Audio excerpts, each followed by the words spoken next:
Alright students, my name is Ritesh Dahiya और अगले session में हम करने वाले हैं आज photo electric effect and matter waves. Now दोनों बहुत ही आसान चैप्टर हैं और एटलीस्ट एक सवाल और इनफैक्ट इसके 2 सवाल यूजुअली आपको नीट के एग्जाम में देखने को मिलते हैं और ये अपना आधे पौन घंटे में चैप्टर दोनों पार्ट खत्म हो जाएंगे। तो इसको अच्छे से ध्यान से देना। तो इसके थ्योरेटिकल सवालों के लिए पहले शुरू में थ्योरी कवर करेंगे और उसके बाद टुवर्ड्स एंड अपने क्वेश्चन सॉल्व करेंगे। ठीक है, सो कुछ फॉर्मूले जो आपको ध्यान रखना होगा, चैप्टर मुश्किल कतई नहीं है। ऑलराइट, मूविंग फॉरवर्ड नाउ, सबसे पहले यहाँ पे हम चालू करते हैं डिस्कशन नेचर ऑफ लाइट पे। मैं आपको इसके बारे में थ्योरी थोड़ी सी अपडेट करता हूँ। सो नेचर ऑफ लाइट की जब हम बात करते हैं तो इस नेचर ऑफ लाइट के ऊपर साइंटिस्ट के बीच में, फिजिसिस्ट जो रहे उनके बीच में कई सालों तक लड़ाई चली है। लड़ाई एज इन कई सालों तक डिबेट चली है और उसके ऊपर डिसएग्रीमेंट और एग्रीमेंट वहाँ पे रहे और उनका कॉन्फ्लिक्ट ऑफ वो रहा है कि लाइट का नेचर क्या है। So now in 1675 Newton he suggested theory which is called Newton corpuscles theory. उस थ्योरी में न्यूटन ने सजेस्ट किया कि लाइट जो है, so he was looking at, हुआ ये कि he was looking at the candle, मोमबत्ती देख रहा था और वहाँ से सवाल ये आया कि इस मोमबत्ती से रोशनी यहाँ से वहाँ तक, यहाँ से वहाँ तक या पूरे कमरे में कैसे जाती है। सो ही डिवाइस इस थ्योरी के छोटे छोटे कॉर्पस्क्यूल्स हैं, छोटे छोटे पार्टिकल्स हैं। वो पार्टिकल यहाँ से जो आपकी लाइट की इंटेंसिटी है वो लेके यहाँ से दीवार तक या जहाँ तक भी वो लाइट जा रही है वहाँ तक वो एनर्जी लेके वो कॉर्पस्कुल्स यहाँ से वहाँ तक ट्रैवल करते हैं। उसके बाद अगर यहाँ बात करें कॉर्पस्कुल थ्योरी के बाद, और इसने कहा कि आपकी जो थ्योरी है corpuscle, so light travel as particle. 1690 में Huygens he gave his wave theory और इस वेव थ्योरी में उसने कहा कि लाइट का नेचर जो वेव नेचर है। हालांकि उस दौरान साइंटिस्ट ने इस थ्योरी को बिल्कुल रिजेक्ट कर दिया, कहते नहीं तो बिल्कुल बेकार थ्योरी है, light doesn't travel like a wave, because बहुत सारी चीज़ें ये एक्सप्लेन नहीं कर पा रहा था। इस थ्योरी के बारे में और डिटेल में हम वेव ऑप्टिक्स के चैप्टर में पढ़ते हैं। सो यहाँ पे हाइगन ने जब अपनी वेव थ्योरी दी तो उसमें कहा कि भाई लाइट आपकी वेव की तरह ट्रैवल करती है, उसका लाइट का वेव नेचर है। उसके बाद 1861 में मैक्सवेल ने अपनी इलेक्ट्रोमैग्नेटिक वेव थ्योरी दी और उसके बाद बताया कि लाइट जो यहाँ से जा रही है उसमें इलेक्ट्रो और मैग्नेटिक दोनों पोर्शन है और उनकी वजह से light as a electromagnetic wave travel करती है। और उसके बाद ये एस्टेब्लिश हो गया कि लाइट को हम अब वेव थ्योरी की तरह पढ़ेंगे, लाइट को वेव की तरह देखेंगे ना। उसके बाद आफ्टर 40 ईयर्स प्लैंक जो है ही गेव हिज अपनी थ्योरी क्वांटम मैकेनिक्स या फिर ब्लैक बॉडी रेडिएशन को एक्सप्लेन करने के लिए he gave a quantum mechanics, quantum theory वहाँ पे उसने इंट्रोड्यूस किया और उसमें कहा गया कि लाइट जो है travels like a particle, because वो जो फिनोमिना था, इसको हम हीट के चैप्टर में पढ़ते हैं, तो वो जो फिनोमिना था वो सिर्फ और सिर्फ तभी आप एक्सप्लेन कर सकते हैं जब लाइट को आप पार्टिकल माने।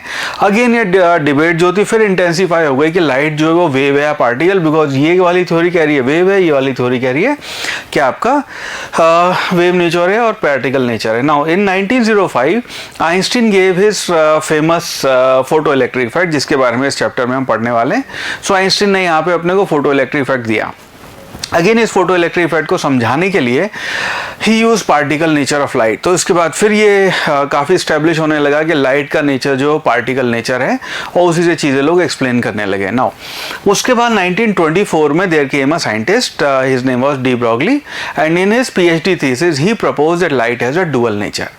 वहाँ पे प्रपोज किया गया है कि लाइट का जो नेचर है वो डुअल है, वो पार्टिकल नेचर भी है और वो वेव नेचर भी है। डिपेंडिंग ऑन क्या सिचुएशन है, लाइट कैन डिसाइड कि वो पार्टिकल की तरह ट्रैवल करेगी या फिर वेव की तरह ट्रैवल करेगी।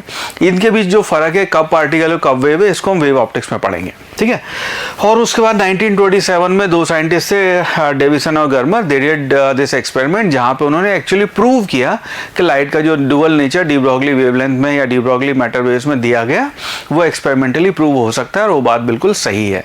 उसके बाद लाइट का, आपके बाद हम ये मानते हैं कि लाइट का नेचर जो है वो डुअल नेचर है, कभी वो पार्टिकल की तरह बिहेव करती है और कभी वो लाइट आपकी वेव की तरह बिहेव करेगी। ऑलराइट, अलग अलग सिनेरियो कब है, कब पार्टिकल कब वेव, ये बात हम वेव ऑप्टिक्स के चैप्टर में पढ़ेंगे। इस वाले चैप्टर में हम इसको पार्टिकल नेचर मान के फोटो इलेक्ट्रिक इफेक्ट पढ़ रहे हैं, तो इसके लिए हम यहाँ पे लाइट का पार्टिकल नेचर ही अज्यूम करके इस चैप्टर को आगे कंटिन्यू करेंगे। नाउ सारी जो चीज़ें हैं वो आपकी जो फोटो इलेक्ट्रिक इफेक्ट है वो आपका बेस्ड है अपने फोटोन थ्योरी पे। तो यहाँ पे फोटोन जो है उसको हम कहते हैं according to quantum theory, Planck gives this quantum theory, वहाँ पे लाइट हमें कहते हैं कि लाइट ट्रेवल्स इन पैकेट्स और क्वांटाज ऑफ पार्टिकल्स ऑफ फोटोन। तो लाइट जो है वो ट्रेवल करती है आपके क्वांटाज या फिर पार्टिकल की तरह, वहाँ पे क्वांटा ऑफ पार्टिकल या पुलिंदा जिसको हम कहते हैं, छोटे छोटे पैकेट्स के तौर पे आपकी लाइट ट्रेवल कर रही है, उसको हमने नाम दिया यहाँ पे फोटॉन्स। तो लाइट आपके फोटॉन्स की तरह ट्रेवल कर रही है। इसकी फोटॉन्स की जो इंपॉर्टेंट प्रॉपर्टी है, जो अपने सिलेबस का पार्ट है, थ्योरेटिकल सवाल में बड़ी इंपॉर्टेंट एस्पेक्ट है, ये आपको आना चाहिए। सो यहाँ पे हम कहते हैं photon travels with speed of light. तो पहली चीज़ हम ये कहेंगे फोटॉन्स के बारे में कि लाइट की स्पीड से फोटॉन्स ट्रेवल करते हैं। नेक्स्ट हम ये कहते हैं कि rest mass of photon is zero. तो अगर आपने फोटोन की अगर बात करनी है, फोटोन का रेस्ट मास हम जीरो मानते हैं। फोटोन का इनहेरेंटली अपना कोई मास नहीं होता है, इसको हमें यहाँ पे ध्यान रखना है। नेक्स्ट है there is no concept called photon conservation. मतलब ये क्या, जैसे हम फोटो इलेक्ट्रिक इफेक्ट की बात करेंगे तो यहाँ पे आपके फोटोन बड़े सारे इंसिडेंट हैं और यहाँ पे मान लो 1 लाख फोटोन गिर रहे हैं, उसके बाद आपके कुछ फोटोन यहाँ पे एब्जॉर्ब हुए, कुछ फोटोन यहाँ पे रिफ्लेक्ट हो जाएंगे। उन सारी कहानी में फोटोन कंजर्वेशन का कोई रोल नहीं है।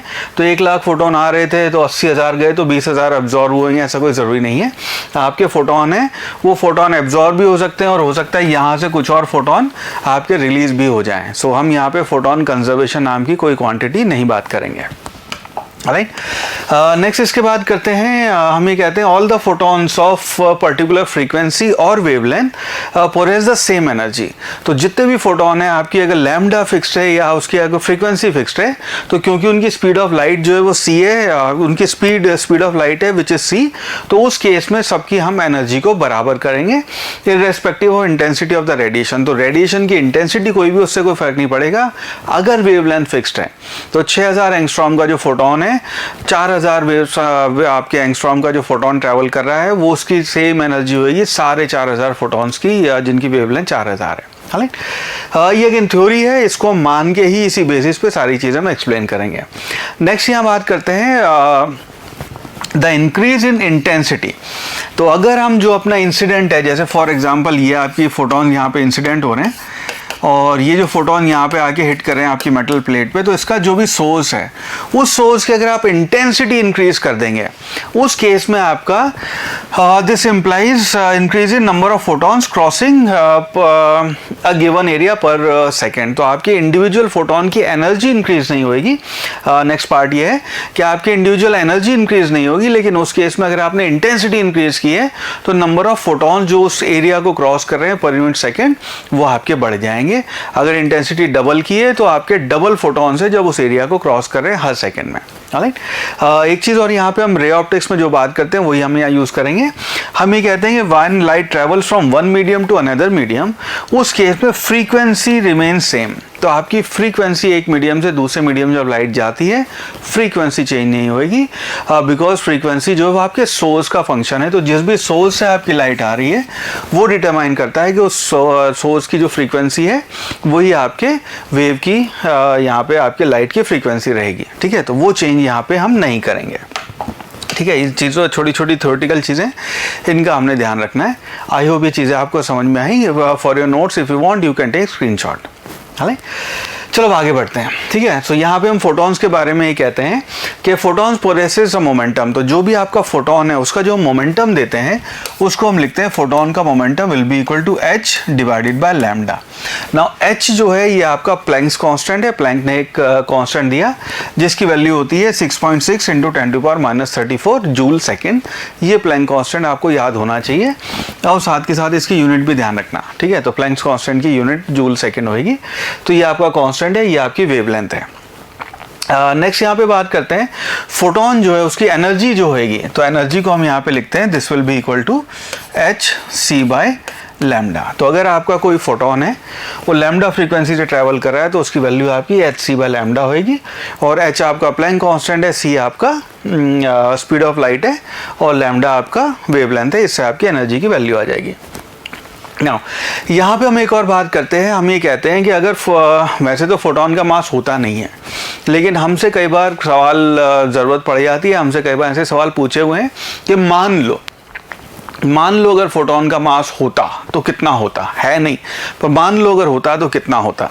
उस केस में हम यहाँ पे ये यूज़ करते हैं कि एनर्जी जो है उसको आप लिखते हैं HF, इसको आपने C बाय लैम्डा को, इसको आप HF भी लिख सकते हैं। F आपकी फ्रीक्वेंसी हो गई, H आपका प्लैंक्स कांस्टेंट हो गया, तो ये तो आपकी एनर्जी हुई।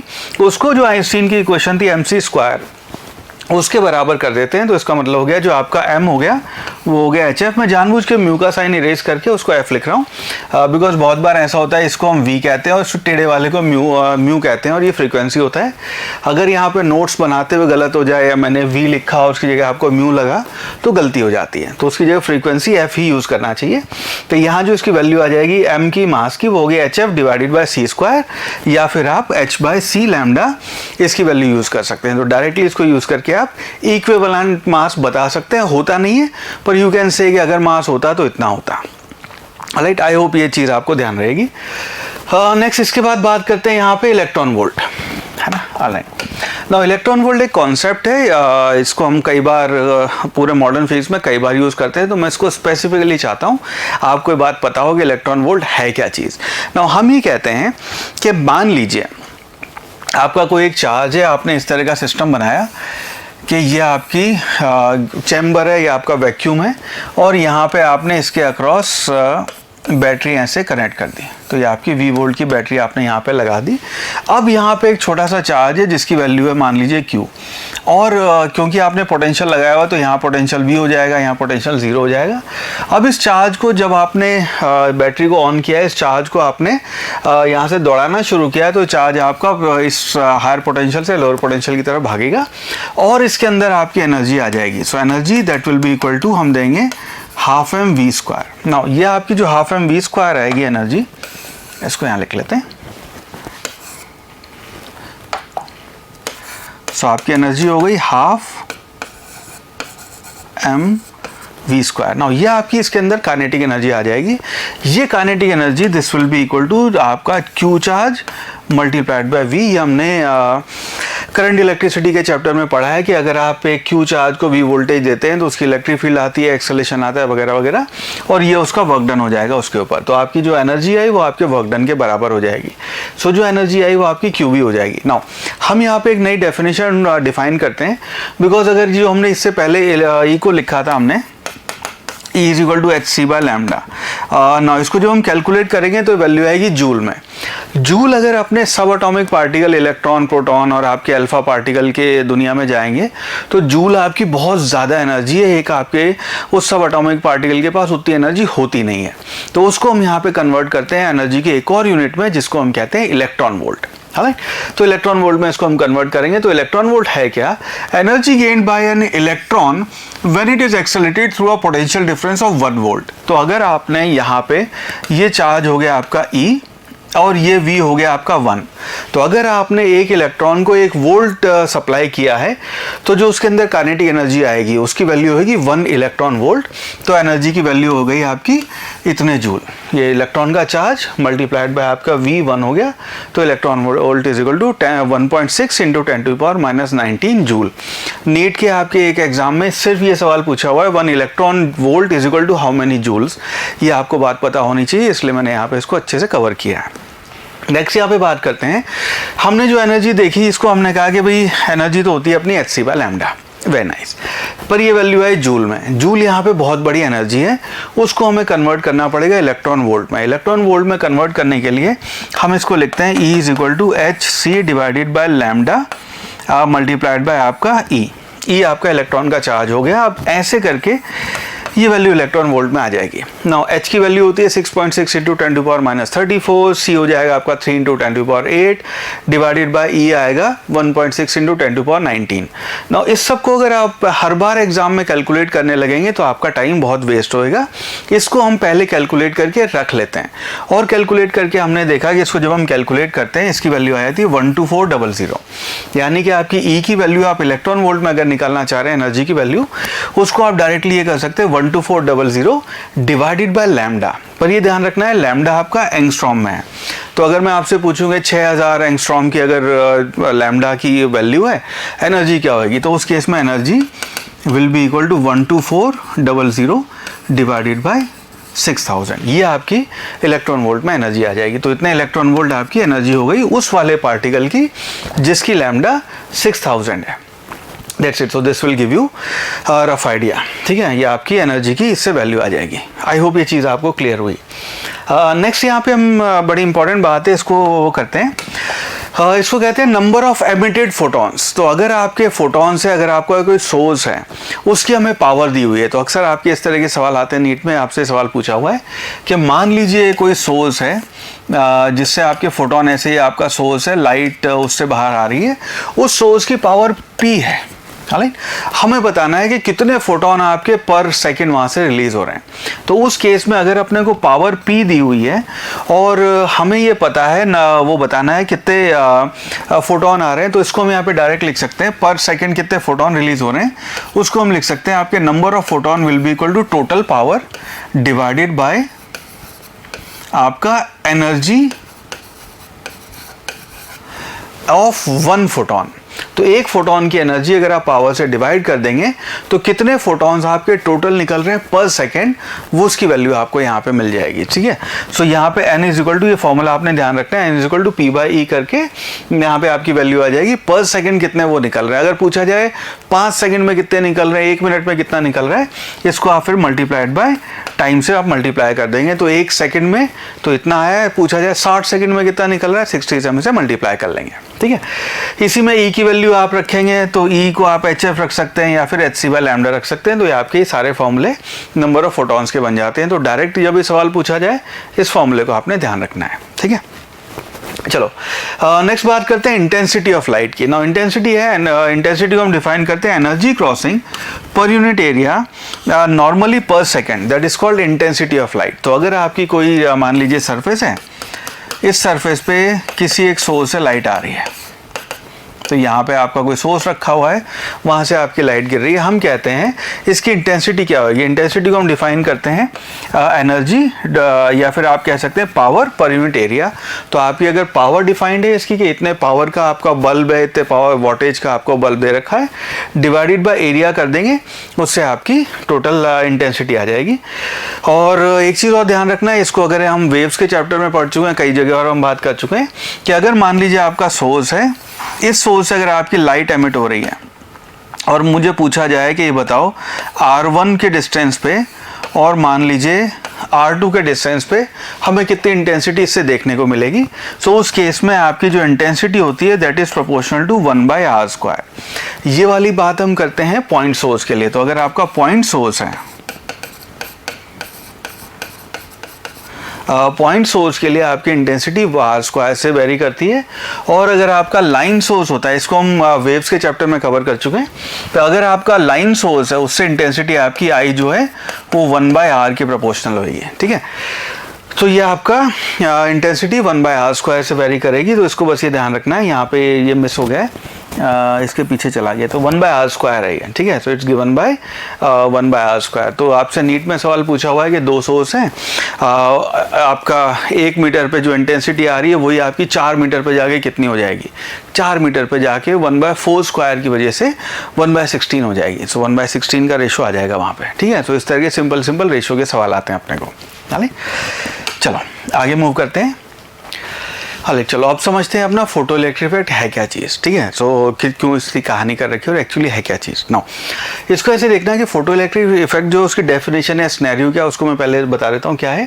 हम ही कहते हैं व्हेन रेडिएशन, जो आपकी लाइट है, विजिबल लाइट होगी या फिर अल्ट्रा वायलेट हो गई या इंफ्रारेड या फिर एक्सरे हो गई या फिर गामा रेज हो गई, ये आपकी जब आप ऑफ सम ऑप्टिमम वेवलेंथ और frequency are made incident on a surface of metal, electrons वहाँ से आपके इजेक्ट होते हैं। इस फिनोमेना को हम कहते हैं photo electric effect. Now this principle, this entire thing is based on conservation of आपका एनर्जी। और in this effect the incident photon of light is completely absorbed by the electron and in the surface of photo sensitive material. Now हो क्या रहा है यहाँ पे, हुआ ये कि इसको समझाने के लिए, इसको समझने के लिए साइंटिस्ट ने बहुत सारे एक्सपेरिमेंट किए, बहुत सारे लोगों ने इसको समझाने की कोशिश की, लेकिन सक्सेसफुली समझा नहीं पाए।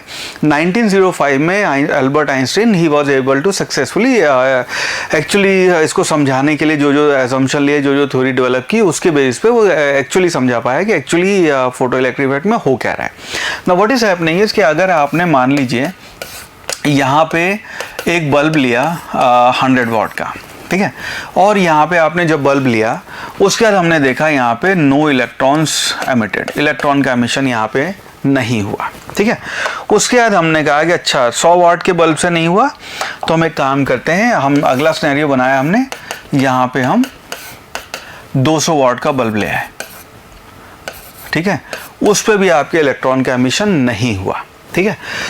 और उसके बाद हमने क्या किया कि 200 वाट के बल्ब पे भी नहीं हो रहा, 100 पे भी नहीं हो रहा, लेट्स डू वन थिंग, हमने फिर एक डिफरेंट कंपनी का उसका हमने एक और बल्ब खरीदा और वो हमने बल्ब देखा यहाँ पे 100 वाट का बल्ब था, और 100 वाट का बल्ब, और उसके बाद इलेक्ट्रॉन आपके यहाँ पे इजेक्ट होने शुरू हो गए, यहाँ पे इलेक्ट्रॉन्स आपके इजेक्ट हो गए। सो हम वी वर क्लूलेस कि व्हाई इज इट कि 100 वाट के इस बल्ब पे, इस कंपनी के बल्ब पे आपके फोटॉन्स इजेक्ट नहीं हो रहे, 100 वाट के इस कंपनी पे आपके फोटॉन्स इलेक्ट हो रहे हैं, इसके 200 वाट पे भी इजेक्ट नहीं हुए, ठीक है। इट इज ऑल्सो पॉसिबिलिटी कि 50 वाट पे भी हो जाए। So we were all confuse कि चल क्या रहा है, यहाँ पे 100 वाट पे नहीं हो रहे, 200 पे नहीं हो रहे, दूसरी कंपनी के 50 पे हो रहे हैं, उसके 100 पे भी हो रहे हैं, ठीक है। ऑफकोर्स इसके 150 200 पे भी हो सकते हैं। सो इसको समझाने के लिए आइंस्टीन एक्सप्लेन विद दिस। सो यहाँ पे इसको ऐसे समझना, हम ये कहते हैं कि हर जो आपकी बॉडी है, जिस भी प्लेट है जहाँ से आपके इलेक्ट्रॉन एमिट हो रहे हैं, वहाँ पे we define something called work function. Work function ऐसा है कि ये मान लीजिए आपकी सरफेस है, इससे आप चाहते हैं इलेक्ट्रॉन आपके एमिट हो जाएं। इलेक्ट्रॉन एमिट करने के लिए यहाँ पे आपको जो फोटॉन्स इसके ऊपर गिर रहे हैं, उन फोटॉन्स की एनर्जी एक सर्टेन लिमिट से ज़्यादा होनी चाहिए। अगर वो सर्टेन लिमिट से, जिसको हम यहाँ पे भी थ्रेशोल्ड फ्रीक्वेंसी, थ्रेशोल्ड वेवलेंथ की बात करेंगे, पर इसको उस टर्म में समझने से पहले बेसिक समझते हैं कि अगर उस से ज़्यादा एनर्जी है तो वो फोटोन, जब यहाँ पे मान लीजिए मैं हाइड्रोजन वो बनाऊँ, ये न्यूक्लियस है आपका और ये आपका इस तरह का सिस्टम है कि यहाँ पे आपका एक इलेक्ट्रॉन ऐसे घूम रहा है, ठीक है। हाइड्रोजन लाइक आपका वो है कि एक शेल है, दूसरा शेल है और एक इलेक्ट्रॉन है, एग्जांपल के लिए हम ऐसा ले रहे हैं। तो यहाँ पे जब इलेक्ट्रॉन ऐसे गोल गोल घूम रहा है और यहाँ पे फोटोन आके इस इलेक्ट्रॉन से टकराया, सो नाउ इस इलेक्ट्रॉन की जो आपकी बाइंडिंग एनर्जी थी इसके साथ, न्यूक्लियस के साथ जो इसकी बाइंडिंग एनर्जी थी, जिसकी वजह से गोल गोल घूम रहा था सारी जिंदगी के लिए, वो एनर्जी इस फोटोन ने इसको प्रोवाइड कर दी। अब क्योंकि इसके पास वो एक्सेस एनर्जी आ गई है, ये यहाँ से रिलीज हो गया। अब वो कहता है कि मुझे इसे लगा न्यूक्लियस के आसपास इस एटम में सारी जिंदगी घूमने की जरूरत नहीं है, अब मैं आज़ाद हूँ, और वो यहाँ से रिलीज हो गया, ठीक है। उसके लिए जो बहुत इंपॉर्टेंट और बहुत क्रूशियल चीज़ है वो ये है कि इस जो आपका फोटोन आ रहा है उसकी एनर्जी इस बाइंडिंग एनर्जी से ज़्यादा होनी चाहिए, और आपकी जो बाइंडिंग एनर्जी है वो मटेरियल की प्रॉपर्टी है। अगेन यहाँ पर हम एटॉमिक स्ट्रक्चर में नहीं जाएंगे, बाइंडिंग एनर्जी हम मेटल के लिए कैलकुलेट करके रखते हैं कि सीजियम आपका वो है, आयरन है, स्टील है, कॉपर है, जो भी आपकी मेटेलिक प्लेट है उसकी binding energy kind of fixed हम मानते हैं, अपने सिलेबस में हम ऐसा करेंगे। तो उसकी बाइंडिंग एनर्जी यहाँ पे फिक्स्ड है, उस बाइंडिंग एनर्जी को हम कहते हैं यहाँ पे वर्क फंक्शन, ठीक है। तो minimum energy of photons, definition technical देखेंगे तो ये minimum energy of photon required to eject an electron from a metal surface is known as work function, या फिर उसकी थ्रेशोल्ड एनर्जी। तो जो मिनिमम एनर्जी देनी है कि भाई अगर इस इलेक्ट्रॉन को बाहर आने के लिए 4 इलेक्ट्रॉन वोल्ट की एनर्जी चाहिए, तो जो आपके फोटोन आ रहे हैं उनकी एनर्जी मिनिमम 4 तो होनी ही चाहिए। अगर वो 3.25 है, 3.5 है, 3 है, 2.5 है, तो ये इलेक्ट्रॉन आपके, इसने अगर फोटोन एब्जॉर्ब कर भी लिया तो भी इसके पास इतनी एनर्जी नहीं होगी कि यह यहाँ से अपना न्यूक्लियस का वो बाइंडिंग एनर्जी है उसको छोड़ के बाहर चला जाए, ये पॉसिबल नहीं हो पाएगा। उसको हम यहाँ कहते हैं आपकी बाइंडिंग एनर्जी, वो आपका वर्क फंक्शन कहलाता है। इसको डिफाइन करने के लिए हम लिखते हैं will be equal to HF0, और ये हो जाएगा आपका HC बाय लैम्डा नॉट। तो ये आपकी वर्क फंक्शन की वैल्यू हो गई। कुछ किताबों में इसी वर्क फंक्शन को फाई नॉट से भी डिनोट करते हैं। तो ये फाई नॉट आपका हो गया HF नॉट, H नॉट ये आपकी फंडामेंटल फ्रीक्वेंसी हो गई, या उसकी क्रिटिकल या थ्रेशोल्ड फ्रीक्वेंसी भी नाम देते हैं हम इसको, ठीक है। और लैम्डा नॉट हो गई आपकी वेवलेंथ हो गई। तो जो भी फोटोन यहाँ पे गिरेगा उसकी वैल्यू, उसकी जो एनर्जी की वैल्यू, उस फोटोन की एनर्जी आपकी इस फाई नॉट से, इस W नॉट से, HF नॉट से, HC बाय लैम्डा नॉट से एनर्जी ज़्यादा होनी चाहिए, तब इलेक्ट्रॉन इजेक्शन पॉसिबल है, ठीक है। नेक्स्ट यहाँ पे हम बात करते हैं थ्रेशोल्ड फ्रीक्वेंसी या फिर आपके थ्रेशोल्ड वेवलेंथ की। जो ये आपकी थ्रेशोल्ड फ्रीक्वेंसी और ये थ्रेशोल्ड वेवलेंथ है, तो उसको हम कहते हैं मिनिमम फ्रीक्वेंसी जो आपका फोटोन आ रहा है, बिकॉज फोटोन की एनर्जी जो है उसको आपने डिफाइन किया HF या फिर उसको आपने लिखा HC बाय लैम्डा। तो ये जो मिनिमम एनर्जी आपकी है उसके करस्पॉन्डिंग जो आपका F या फिर लैम्डा होएगा उसको हम कहते हैं थ्रेशोल्ड फ्रीक्वेंसी या फिर threshold wavelength. Minimum frequency required to eject the electron from a surface this is called threshold frequency या फिर मैक्सिमम वेवलेंथ। और यहाँ पे जो आपकी इलेक्ट्रॉन एजेक्ट करने के लिए एनर्जी उससे ज़्यादा होनी चाहिए, यानी कि जो आपकी फ्रीक्वेंसी है उससे आपकी इंसिडेंट फ्रीक्वेंसी जो आ रही है उसकी वैल्यू इस फ्रीक्वेंसी से ज़्यादा होनी चाहिए। क्योंकि लैम्डा के इन्वर्सली प्रोपोर्शनल है, इसलिए लैम्डा की वैल्यू उससे कम होनी चाहिए, ठीक है। आई होप ये चीज़ आपको समझ में आई यहाँ पे। Now based on this Einstein gave his famous equation. Equation ही कहती है कि आपकी जो जैसे मान लो यहाँ पे आपका न्यूक्लियस है, एग्जांपल के लिए एक न्यूक्लियस बना लेते हैं और ये आपका इलेक्ट्रॉन है। इस इलेक्ट्रॉन को बाहर निकालने के लिए आपको फाई नॉट की मिनिमम एनर्जी चाहिए, ठीक है। आपका जो फोटोन है, जो यहाँ पे फोटोन आके टकरा रहा है, उसकी एनर्जी है आपकी HF, राइट। फाई नॉट आपकी एनर्जी है और इसको फाई नॉट को आप HF नॉट भी लिख सकते हैं। सो नाउ इस इलेक्ट्रॉन ने इस फोटोन को एब्जॉर्ब किया, उसके बाद ये आपका इलेक्ट्रॉन बाहर आ जाएगा, ठीक है। फोटोन यहाँ पे एब्जॉर्ब हो गया और इलेक्ट्रॉन बाहर आ रहा है। जब इलेक्ट्रॉन बाहर आएगा तो इसकी जो काइनेटिक एनर्जी होएगी वो काइनेटिक एनर्जी इन दोनों का डिफरेंस होएगी। मान लो एनर्जी रिक्वायर्ड थी 4, ठीक है। आपको जो चाहिए थी एनर्जी मिनिमम 4 देनी है और आपने यहाँ पे देके भेजा है मान लीजिए 4.35 इलेक्ट्रॉन वोल्ट में बात कर रहे हैं, इतनी एनर्जी आपने देके भेजी है। तो आपकी जो काइनेटिक एनर्जी थ्योरेटिकली पॉसिबल है, मैक्सिमम वैल्यू, वो इन दोनों का डिफरेंस होएगा। भाई 4 तो इसने अपनी उधारी चुका ली और जो डिफरेंस बचा उससे वो बाहर आ गया, ठीक है। सो ये आपकी kinetic energy maximum will be equal to HF minus phi not या W नॉट, ये आपकी काइनेटिक एनर्जी मैक्सिमम हो जाएगी। इसी को लैम्डा की टर्म में लिखेंगे तो इसको आप लिख सकते हैं HC 1 by lambda minus 1 by lambda naught, ये आपकी काइनेटिक एनर्जी की वैल्यू हो जाएगी। ये अगेन ध्यान रखना है हमने, ये काइनेटिक एनर्जी की मैक्सिमम पॉसिबल वैल्यू है, ज़रूरी नहीं इतनी हो, ये भी पॉसिबल है। एक्सपेरिमेंटली नोटिस किया गया है कि इन दोनों के बीच का जो डिफरेंस है 0.35 आना चाहिए था। हमने नोटिस किया कि जो आपका इलेक्ट्रॉन बाहर आ रहा है 0.35 से ना आगे 0.25 से बाहर आया है, फॉर द सिंपल रीज़न कि आते आते वो टकराते हुए आया है, एनर्जी उसकी लॉस हो गई वगैरह वगैरह, उस वजह से उसकी थोड़ी सी एनर्जी लॉस हुई है और वो उससे ये मैक्सिमम पॉसिबल एनर्जी है, इससे कम भी हो सकती है, ज़ीरो भी हो सकती है कि जस्ट बस बाहर निकला है, ठीक है। बाहर आना था, दोनों के इतना डिफरेंस होना चाहिए, बट वो टकरा टुकरू के वो एनर्जी अपनी वेस्ट करते हुए आया और जस्ट आपकी जीरो एनर्जी से जस्ट बाहर एमिट हुआ है। This is also possible. I hope ये आपको एक्सप्लेनेशन समझ में आया यहाँ तक। इसके बाद इसके कुछ एक्सपेरिमेंटल सेटअप देखते हैं, आपका एक्सपेरिमेंटल सेटअप क्या था, और इसी के साथ साथ मैं आपको फिर स्टॉपिंग पोटेंशियल और समझाता हूँ। और स्टॉपिंग पोटेंशियल पे काफ़ी बार सवाल बनते हैं, उसके हम ग्राफ भी देखेंगे। नाउ इसको एक्सपेरिमेंटली कैसे डेमोन्स्ट्रेट किया गया उसको एक बार समझते हैं। दो साइंटिस्ट थे, Hallwachs and Lenard. They did their experimental separately, 2 different अलग अलग कंट्रीज़ में इंडिपेंडेंटली, और दोनों ने इस तरह का सेटअप बना के इसको थ्योरेटिकली फिर इसके साथ साथ प्रैक्टिकली एक्सपेरिमेंटली भी प्रूव करके देखा। तो सेटअप कुछ इस प्रकार है कि ये मान लीजिए आपका चेम्बर है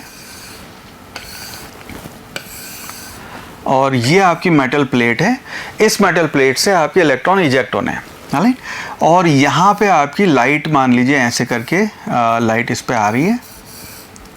सो यहाँ पे आपके फोटॉन्स यहाँ पे आके टकरा रहे हैं, उसके बाद लाइट की वजह से यहाँ पे आपके इलेक्ट्रॉन्स एमिट होके इस डायरेक्शन में ऐसे ऐसे यहाँ से यहाँ तक भागेंगे, ठीक है। This what it is. So हमने नोटिस किया कि इलेक्ट्रॉन जब ये लाइट यहाँ पे आपकी इंसिडेंट हुई है, इलेक्ट्रॉन यहाँ पे आया, उसका एक सेटअप का पार्ट ये भी है,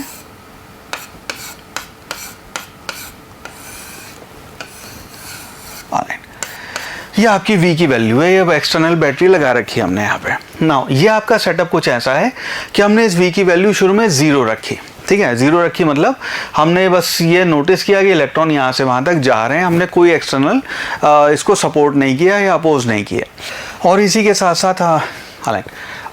साथ साथ हमने ये क्या किया कि यहाँ पे मेजर करने के लिए हमने एक एमीटर लगा दिया विच इज सेंसिटिव एमीटर है। सेंसिटिव का मतलब ये कि अगर एक भी इलेक्ट्रॉन यहाँ से वहाँ तक गया तो एमीटर जोर मारेगा, एमीटर में रीडिंग आएगी, हमें पता चलेगा कि अरे करंट आया, मतलब इलेक्ट्रॉन यहाँ से वहाँ तक दौड़ के गया है, या एक और इलेक्ट्रॉन यहाँ से वहाँ तक पहुँच गया। 100 इलेक्ट्रॉन पहुँचे, उसकी करस्पॉन्डिंग यहाँ पे आपको करंट की वैल्यू देखने को मिली। ना यहाँ पे जो हमें ग्राफ देखने को मिले, जब हमने V की वैल्यू 0 की, हमने ये देखा कि I वर्सेस I जो है आपका, I आपका करंट और ये आपकी इंटेंसिटी, जो भी ये सोर्स है उस सोर्स की इंटेंसिटी जो है वो जैसे ही हमने डबल की, हमारे करंट की वैल्यू डबल हो गई। तो हमने देखा ये डायरेक्ट प्रोपोर्शनल है, ये उस केस में जो आपका V की वैल्यू 0 है, आपने कोई एक्सटर्नल बैटरी नहीं लगाई हुई। तो हमने नोटिस किया कि यहाँ पे जो इलेक्ट्रॉन यहाँ से वहाँ तक भाग के पहुँच रहे थे, वो यहाँ से जो आपके इलेक्ट्रॉन पहुँचे हैं, वो इलेक्ट्रॉन पहुँचे एक सर्टेन वैल्यू, अगर हमने इंटेंसिटी बढ़ा दी तो हमारे वो डबल इलेक्ट्रॉन पहुँच गए, ऐसा हमने नोटिस किया। तो ये जो आपका ग्राफ आया I वर्सेस I का, ये ग्राफ आपका स्ट्रेट लाइन आया। अब इसके बाद हमने क्या किया, हमने यहाँ पे V की वैल्यू पॉजिटिव लगाई। हमने कहा कि V को पॉजिटिव वैल्यू लगाते हैं। ना पॉजिटिव वैल्यू लगाने का हमारा पर्पस ये था, हमने ही क्या किया इसमें, पॉजिटिव वैल्यू लगा के हमने किया कि अगर कोई इलेक्ट्रॉन है, मान लो यहाँ से यहाँ तक जाने के लिए आपको एनर्जी की वैल्यू जो है, आपकी जो एनर्जी यहाँ से वहाँ तक आएगी, वो मान लो EV उसकी एनर्जी है, ठीक है, आपकी काइनेटिक एनर्जी, आइंस्टीन की इक्वेशन देखेंगे, kinetic energy max will be equal to HF minus HF not.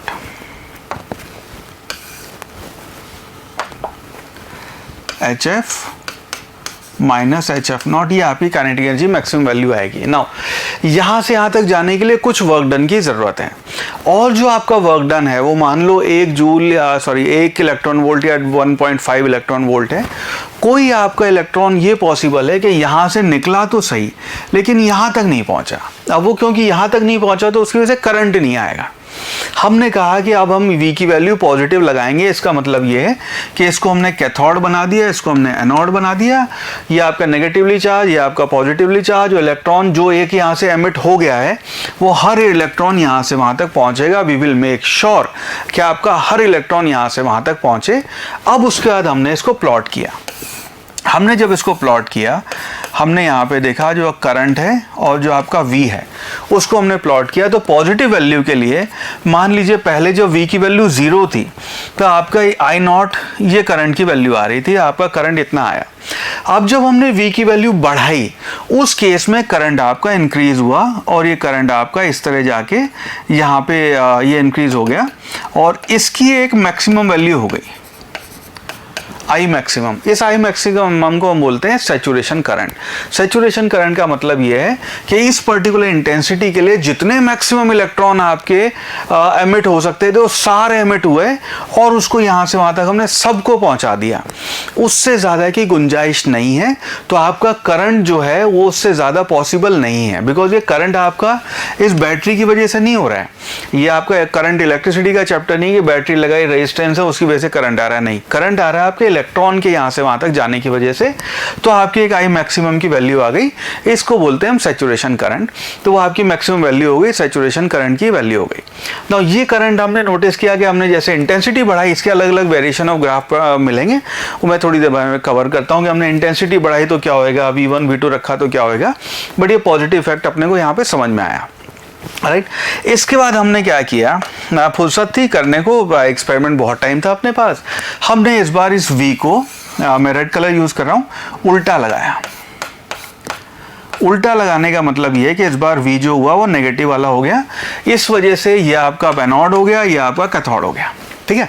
इस वजह से उल्टा लगाने की वजह से हमारा पर्पस ये था, अब इस वजह से हुआ ये कि जो इलेक्ट्रॉन यहाँ से जा रहे थे उसको हम जाने नहीं देना चाहते, हम कहते उसको रोक के रखेंगे, नहीं जाने देंगे आगे, एक भी इलेक्ट्रॉन यहाँ से वहाँ तक नहीं पहुँचना चाहिए, ये अपना पर्पस है। उस केस में जैसे जैसे हम V की नेगेटिव वैल्यू बढ़ाते गए हमने नोटिस किया करंट की वैल्यू कम हो रही है और करंट की वैल्यू कुछ इस तरह आगे कम हुई है। ठीक है, ये आपकी वैल्यू आ गई उस मैक्सिमम पोटेंशियल की, इसको स्टॉपिंग पोटेंशियल बोलते हैं, ये -Vs की वैल्यू आएगी, ये हो गया आपका मैक्सिमम नेगेटिव V। और ये वो मैक्सिमम नेगेटिव V है, ये वो मैक्सिमम नेगेटिव पोटेंशियल है जिसके बाद हमने नोटिस किया कि एक भी इलेक्ट्रॉन यहाँ से वहाँ तक नहीं जा रहा था, करंट में इस सेंसिटिव एमीटर में एक भी रीडिंग हमें नोटिस नहीं हुई।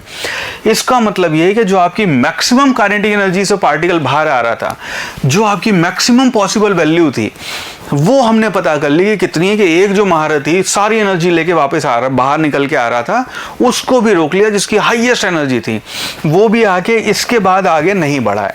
इसका मतलब ये हम यहाँ पे लिखते हैं कि आपकी जो काइनेटिक एनर्जी मैक्सिमम होगी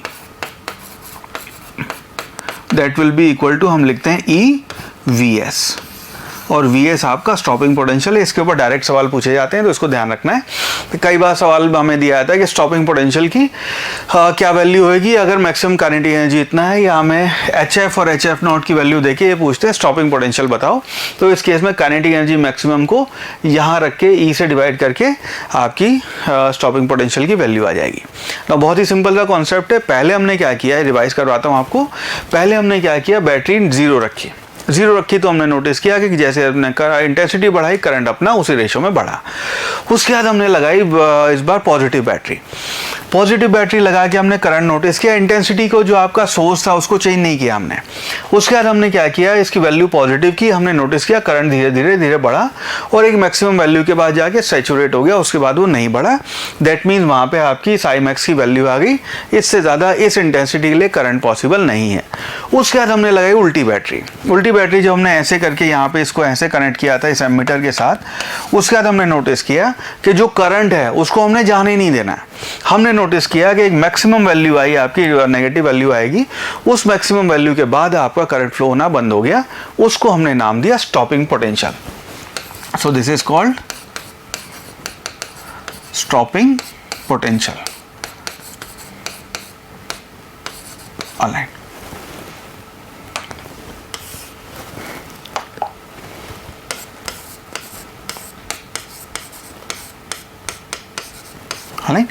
ये आपका स्टॉपिंग पोटेंशियल हो गया। इसके बाद आपका इसकी वैल्यू आपकी काइनेटिक एनर्जी मैक्सिमम के बराबर हो जाएगी और इसके बाद आपके इलेक्ट्रॉन का मूवमेंट 0 हो गया यहाँ पे। नेक्स्ट यहाँ पे बात करते हैं इंपॉर्टेंट थिंग्स जो आपको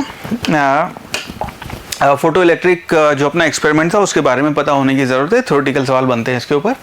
पहला ये कि higher incident frequency more, it means more energetic photons. तो अगर आपकी इंसिडेंट फ्रीक्वेंसी जो आपकी हम बात कर रहे थे HF, तो जो आपका इंसिडेंट फोटोन है उसकी अगर फ्रीक्वेंसी ज़्यादा है तो इसका मतलब है कि जो आपके फोटोन आ रहे हैं उनकी इंडिविजुअल एनर्जी ज़्यादा होगी। इसका मतलब ये है कि आपकी एनर्जी जो है इलेक्ट्रॉन की बाहर निकलने वाले जो इलेक्ट्रॉन है उनकी एनर्जी ज़्यादा होगी, बिकॉज डिफरेंस उनका ज़्यादा था। यहाँ पे हम कहते हैं increasing the intensity of light. अगर आपने इंटेंसिटी बढ़ाई, पिछली बार हमने वहाँ पे फ्रीक्वेंसी की बात की थी, इस बार हम इंटेंसिटी की बात कर रहे हैं। अगर आपने इंटेंसिटी बढ़ाई, लायक फोटोन जो है, जो कि वो वाले फोटोन थे जिनकी वैल्यू आपके वर्क फंक्शन से ज़्यादा थी, अगर उसकी इंटेंसिटी बढ़ाई तो आपके नंबर ऑफ फोटॉन्स बढ़ेंगे लेकिन उनकी इंडिविजुअल एनर्जी नहीं बढ़ेगी। ठीक है, इंडिविजुअल एनर्जी बढ़ना काय के ऊपर डिपेंड करता है कि ओरिजिनल जो फोटोन आ रहा था उसकी अपनी एनर्जी कितनी थी, वर्क फंक्शन कितना था। नंबर ऑफ इलेक्ट्रॉन बढ़ जाएंगे अगर आपके फोटोन आपने डबल ट्रिपल 4 गुना कर दिए तो उतने ही हम कहते हैं सेम रेशो में आपके इलेक्ट्रॉन्स इंक्रीज हो जाएंगे। ठीक है, इस बात को भी आपने ध्यान रखना है। नाउ इसके कुछ जो अभी हमने ग्राफ की बात की, उन ग्राफ को एक बार अलग से वो ग्राफ के सेक्शन में पढ़ लेते हैं। तो इसका ग्राफ का सवाल आया तो इन चीज़ को ध्यान रखना। तो ग्राफ नंबर 1 है जिसमें हम कहते हैं कि हमने जब एक्सटर्नल वोल्टेज नहीं लगाया हुआ था उस केस में आपका जो करंट आई और इंटेंसिटी जो है वो आपके डायरेक्टली प्रोपोर्शनल है। इंटेंसिटी अगर आप डबल करेंगे, जैसे जैसे इसको आप बढ़ाएंगे, आपकी करंट की वैल्यू उसी रेशो में बढ़ती चली जाएगी। दिस व्हाट वी से। ऑलराइट, नेक्स्ट सेकंड ग्राफ है, इसकी हम बात करते हैं यहाँ पे कि अगर आपकी इसकी वैल्यू जो है आई और वी के बीच, जो अभी हमने एक ग्राफ बनाया था, अभी हमने एक ग्राफ बना के ऐसे देखा था कि भाई ये ग्राफ इसका ऐसे जाके ऐसे वेरी करेगा। ना ये बात तो हो गई आपकी इसके लिए, एक ग्राफ के लिए। ना इस केस में अगर हम यहाँ पे अपने अगर आपसे सवाल ऐसा पूछा जाए कि जो इंसिडेंट फोटॉन्स थे, ठीक है, उसकी ऐसे ऐसे आपको अलग अलग वैल्यू दे रखी है, ये आपका ग्राफ हो गया आई और ये हो गया आपका v, ठीक है। v आपका, एक काम करते हैं इसको v ये बनाते हैं बड़ा v, ये आपका v है, ठीक है। तो ये आप पोटेंशियल जो है पॉजिटिव डायरेक्शन में नेगेटिव डायरेक्शन में ऐसे बना रहे हैं ना। ये हमने नोटिस किया vs1 जो है, ये आपका vs1 है, स्टॉपिंग पोटेंशियल 1, ये vs2 है ना। इस केस में अगर हमसे पूछा जाए कि आपकी अगर मान लो ये फ्रीक्वेंसी f1 थी, ये फ्रीक्वेंसी f2 थी, तो f1 f2 में से कौन सा ज़्यादा होएगा ना। इस केस में आप सिंपल सी बात ये करेंगे कि इस वाले केस में ये वाला, क्योंकि स्टॉपिंग पोटेंशियल ज़्यादा है, तो यहाँ पे हम कहेंगे जो आपकी काइनेटिक एनर्जी होती है उसको हम लिखते हैं kinetic energy maximum will be equal to E V S. क्योंकि Vs2 ज़्यादा है, इसका मतलब ये है कि आपकी स्टॉपिंग पोटेंशियल की जो वैल्यू है वो ज़्यादा होएगी, और इसको आप लिखेंगे HF माइनस HF नॉट।